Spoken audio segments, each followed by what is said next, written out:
Okay, today we're going to be winning the Opium Wars without cheesing it. So what you're going to want to do is disband all your armies that you can, which should leave you with 3 armies once you're done with this, because you don't have enough, you have too many generals to disband more after that. And then once that is done, you're going to want to retire all these commanders you start the game out with. Just like that. Should have all the generals retired here. Yep, now we're going to disband all these guys, so we're left with just a big 485 stack. Now what you're going to do is you're going to be looking for a tactful general. Well, actually 3 tactful generals. And now you want to retire the commanders if they are armed forces, but if you have too many generals that are landowners, what you're going to want to do instead of retiring them is make a new army and transport it into them. So like eventually here I'm gonna have to hire a landowner. Like let's say I hire this guy. What I'm gonna want to do is create a new army here and then transport the general into that. So it's like a wasted army slot just to make him not lose IG approval. So we got our first tactical general here. We're gonna retire these guys because I believe they're armed forces, and we're gonna promote this guy. And then we're going to be looking for 2 more tactful generals here. Okay, here's our second tactful. This took quite a lot of looking. Just needed 1 more tactful now. Okay, there's our final tactful general. Retire this one. Promote this guy up. Now we've got our 3 tactful generals that we needed. Okay, so once you've got your 3 tactful generals, you're going to want to check your armed forces, and if they're Republican, exile them. Now, put the royal folk in government and start passing consumption-based taxation. We want this to trigger a revolution, preserve land-based taxation. This time we got it pretty early. Usually it takes about a month. Now we're going to put the Confucian scholars in government here, and we're going to abdicate the throne, flee the border while there is still time. And now we're going to wait for the armed forces to stop being insurrectionary, and put the armed forces plus scholar officials in government so that we can pass professional army. And the reason we didn't want to retire as many scholar official generals is because we want to keep them above -10 approval so that we don't get them starting a revolution, because we want to get our law pass speed as quickly as possible on professional army here. So if you were doing a normal Qing strat, you gotta keep your authority on max, or else you're probably not gonna get professional army in time. By on max, I mean 100% excess. Now we get the opium crisis. We're gonna click we have to do something, and we're gonna ban the opium trade. Now, what we're gonna want to do is go to max military wages, and at the start of the next year, we're gonna declare to liberate Yue. Okay, we get backroom dealings exposed. We're going to go for the minus enactment time here. We really want to enact this quickly, so getting up to -60% enactment time is going to be pretty useful, I think. Since we have a lot of authority here, I think we might as well actually just bolster the armed forces. It'll help out slightly. Now we're going to click this option here. We really need this law to pass kind of quickly. If you get unlikely, we might need to reload, but I think we should be fine. Yeah, we're getting it pretty lucky here. Now, our legitimacy is good enough that we can just say no. The armed forces is there. We're gonna click ignore it here. And pretty soon we're gonna be declaring on Portugal. You ideally want pro-army to pass before the war, but it's fine if it passes a little bit after the war. In this case, we get it quite a bit before the war. That's nice. So now it's January 1st, 1837. This is where you start getting to the point where it's kind of likely that UK will have declared on you. So this is the point I decided that it's time to declare, because you don't want UK to declare a war on you separately. So we're going to be declaring here. And we're going to make sure we have an interest in Indochina. We don't. Okay, we need to put an interest in Indochina quick, because we want to have a wiggle on Britain to conquer Singapore, or take treaty port on Singapore. I'm not sure exactly which one it'll be, but it'll be one of those two. Okay, so now what you're going to want to do is put in somewhere around 300 irregular conscripts.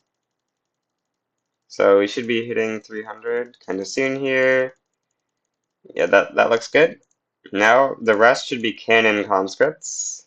Some would say you don't have enough cannons, but who said not having a resource meant you couldn't conscript people with it, right? I think that this is perfectly reasonable, really. And anyway, we should get our full country conscripted up here, and that will mean that we can now raise 870 conscripts, which, due to the lack of command limit, we will need more tactical generals once the conscripts start coming in here. We're not going to get all 800, but we're going to need at least another general at some point.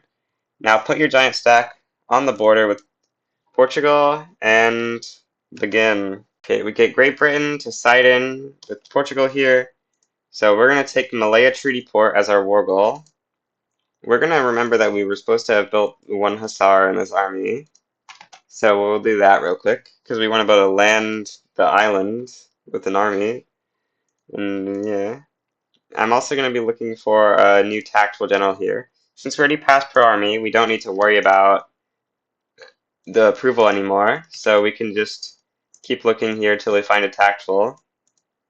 Did I see a tactical? I'm not sure. Yes, there's the tactful. Okay, 800 command limit should be enough for a pretty long time.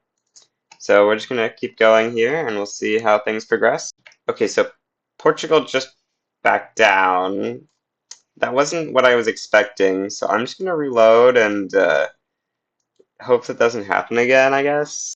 Okay, so since Portugal is backing down here consistently, we're going to add primary Portuguese war reparations and hope that stops them from backing down. Because UK will declare on us if Portugal backs down, since it doesn't give UK a truce. Portugal still backs down? You have to be kidding. Okay, so small adjustment in strategy. We're going to delete all these extra cannon artillery conscripts until the war starts to hope that that stops them from being so scared of us and backing down. Okay, so this time we get the war stopped. We're gonna look for another tactful now, and then I'm gonna put the conscripts back. Okay, I got another tactful, so now we're gonna add back the artillery conscripts here to make the war actually doable, because we're gonna need this for sure to fund our army up with some new men, because we're gonna be dying with lots of men very quickly if they send a real force, which they haven't yet, but they certainly will at some point. By the way, the reason we aren't just occupying this is we want this front here so they don't naval invade us. Now we're gonna use our army our one stack army here to naval invade Singapore now, because that's gonna be very essential to winning the Opium Wars, of course. Okay, so we got to 25 orgs, and now we have Singapore, so we're ticking the British from 100% or 50% control over war goals. I guess it counts this war goal, so maybe we should have added more war goals against the UK, but it doesn't really matter too bad. Just need to hope that they don't start pushing, because they will probably win if they push, but they don't really like to push too much, so should be fine for the most part. So far they still aren't pushing, and there's barely any more troops coming to reinforce them, so that's a very good sign, along with our conscripts keep coming up.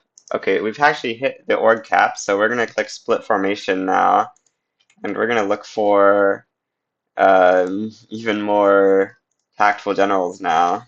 Okay, that took a little bit of searching, but we found our final tactful general for this army, and we just won't click raise conscripts on this army, I think, so that we don't have to worry about finding a tactful for it.